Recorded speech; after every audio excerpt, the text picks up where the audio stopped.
Countdown 2025 begins at the Port of Los Angeles.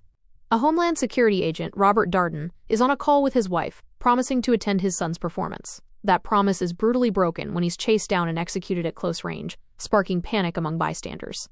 Meanwhile, LAPD homicide detective Mark Meacham is attacked in prison, where he's been undercover for 9 months gathering intelligence.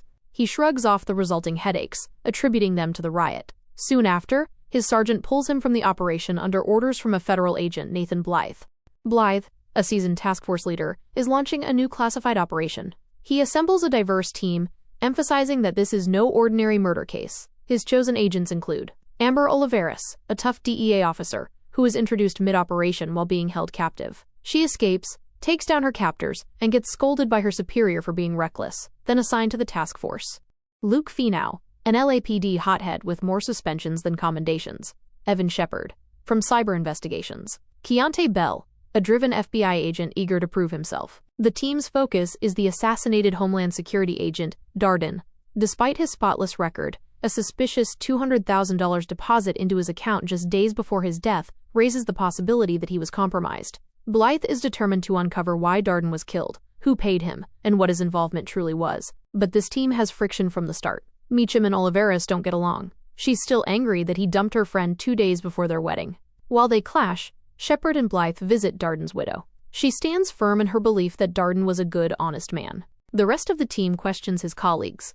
One stands out, Maurice Spellman, who seems to know more than he's letting on. There's no smoking gun in Darden's finances, no extra homes, no fancy cars. But Shepard, reviewing security footage, spots a reflection in a mirrored delivery truck, a lucky catch that IDs Cesar Murillo, a cartel hitman from Los Reyes Nuevos, as the shooter. Meacham leads the chase to track down cartel contacts, ignoring his worsening headaches and Olivares' vocal protest about who made him leader. They don't find Murillo, but Olivares saves Meacham's life during a raid, though she remains furious. Then comes a slip-up. Spellman had accidentally mentioned the exact bank that wired Darden the $200K, even though no one told him the name. Bingo. Banco Gironeo in Guadalajara, directly tied to the cartel. Now they're thinking, what if Darden was framed? They find Spellman packing to flee, triggering a car chase. The pursuit ends in his arrest, but not without another argument between Meacham and Olivares over botched tactics. Meacham and Olivares are forced to interrogate him together, a brilliant move by Blythe, who knows these two can't even share a room without yelling. Their bickering throws Spellman off his game.